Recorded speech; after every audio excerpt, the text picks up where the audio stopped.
Today I'm going to show you 5 settings in Elite Dangerous you should change right away as soon as you install the game.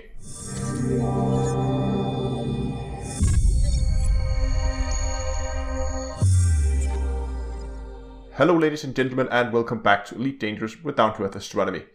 Today we're taking a quick rundown of the settings menus, and I'm going to show you some of the settings that I think you should change as soon as you get the game. For the first setting, we're going to head into the control settings. Here we're going to head down under Miscellaneous. And here we will find a setting for jettison all cargo. Make sure that this is not set to anything. If you have this set to something and it's next to another key and you trap this by accident, your ship will automatically completely empty its cargo hold, and that would probably mean the loss of your cargo. You might be able to save a little bit, but I've never been in a situation after almost 1600 hours of gameplay where I needed to use this setting, where I couldn't just go in and just jettison my cargo manually. So I would really recommend that you go in and you remove this setting and don't use it at all.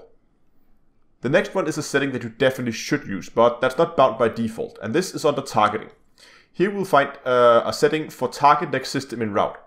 So let's say you have a route plotted, you're out exploring, and you come across something interesting, you fly out, you target a planet and system to scan it. Now you need to target your next system in route. So instead of having to open up your galaxy map and once again plotting your route to the destination to select the next target so you can jump out of the system, you can just set a key binding to it, press that key binding, and it will automatically target your system again, and you can jump out, and this will save you a lot of time, especially if you're an explorer.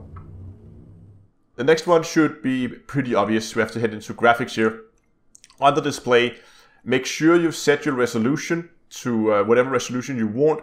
I prefer also set this to borderless.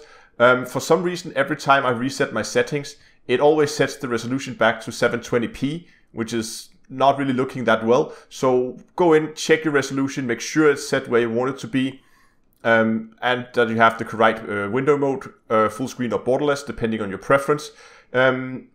I sometimes like to set a frame rate limiter, but that's mainly because I'm streaming, so I don't want the game to spend too much resources producing more frames that I actually need for my stream. So this is a bit of a special case for me, but again, just know that that setting is there as well. The next one is also a very useful setting. If you head into controls and go into flight throttle, you can see here that you can set your speed at 25% intervals from minus 100% all the way to plus 100%.